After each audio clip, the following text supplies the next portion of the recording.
Finally 23 November launch হয়ে গেল 2023-এর সবথেকে powerful gaming smartphone Nubia red magic 9 pro. হ্যাঁ ভাই, ঠিকই শুনেছেন, নুবিয়া লঞ্চ করে দিয়েছে তাদের আপকামিং রেড ম্যাজিক 9 প্রো। এই ফোনটিতে থাকছে রিসেন্টলি লঞ্চ হওয়া স্ন্যাপড্রাগন 8 Gen 3 চিপসেটটি। আর রেড ম্যাজিক সিরিজ হচ্ছে গেমিং স্মার্টফোনের জগতে গেমারদের জন্য একটি জনপ্রিয় সিরিজ। এই ফোনটির মোস্ট হাইলাইটেড পয়েন্ট নিয়ে বললে এখানে পাচ্ছেন built in cooling fan, invisible selfie camera, latest Qualcomm Snapdragon chipset, powerful battery ও আল্ট্রা ফাস্ট চার্জিং সিস্টেম। আজকের ভিডিওতে থাকছে নুবিয়া রেড ম্যাজিক 9 প্রো ফোনটির আনবক্সিং সহ ইন ডিটেইলস। এই ফোনটি চাইনিজ মার্কেটে কেমন দাম নিয়ে লঞ্চ করলো, বাংলাদেশ ও ইন্ডিয়ান মার্কেটের দাম কেমন হতে পারে। সো ভাই ব্রাদার, আপনি যদি নুবিয়া রেড ম্যাজিক 9 প্রো ফোনটি সম্পর্কে ইন্টারেস্টেড হয়ে থাকেন তাহলে দেখতে পারেন আমাদের সম্পূর্ণ ভিডিওটি। আশা করি নুবিয়া রেড ম্যাজিক 9 প্রো ফোনটি সম্পর্কে মোটামুটি একটা ধারণা পেয়ে যাবেন। এই ফোনটি কি কি আপডেট ফিচার্স ও স্পেসিফিকেশন নিয়ে লঞ্চ করলো, বাংলাদেশ ও ইন্ডিয়ান মার্কেটে এর দাম কেমন হতে পারে। প্রথমে আনবক্সিং। সিলভার কালার বক্স, বক্সের উপরে রেড ম্যাজিক ব্র্যান্ডিং রয়েছে। আর এই ফোনটির বক্স কন্টেন্টে রয়েছে সিম ইজেক্টর টুল, ইউজার ম্যানুয়াল, যার উপরে রয়েছে দারুণ কিছু কার্টুন আর্ট, যেটা দেখতে সত্যিই অসাধারণ লাগছে। এরপরে থাকছে হার্ড ট্রান্সপারেন্ট ব্যাক কভার, যেটা দেখলেই বোঝা যাচ্ছে রেড ম্যাজিক 9 প্রো ফোনটিতে ট্রিপল লেয়ার ক্যামেরা সেটআপ দেওয়া হয়েছে।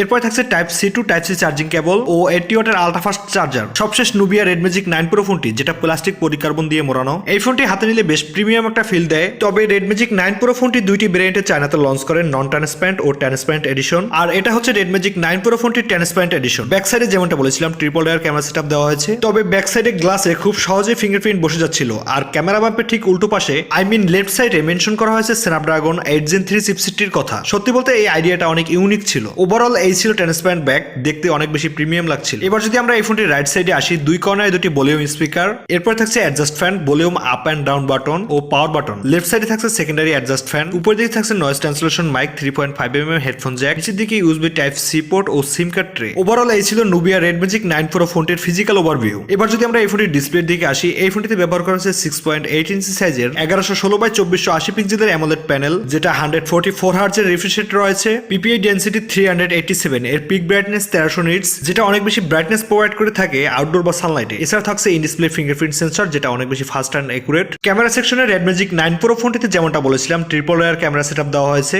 যেখানে প্রাইমারি ক্যামেরাটি 50 মেগাপিক্সেলের f1.8 অ্যাপারচারের স্যামসাং জেন 5 সেন্সর, এরপর 16 মেগাপিক্সেলের আল্ট্রা ওয়াইড ও সবশেষ 2 মেগাপিক্সেলের ম্যাক্রো। সেলফি ক্যামেরা হিসেবে ব্যবহার করা হয়েছে যেমনটা বলেছিলাম 16 মেগাপিক্সেলের ইন্ডিভিজুয়াল সেন্সর। ক্যামেরা কোয়ালিটি নিয়ে বলতে গেলে যেহেতু এটা একটা গেমিং ফোন, পিকচার কোয়ালিটি মোটামুটি ঠিকঠাকই রয়েছে। চলুন তাহলে দেখে আসা যাক রেড ম্যাজিক 9 প্রো ফোনটির কিছু পিকচার স্যাম্পল।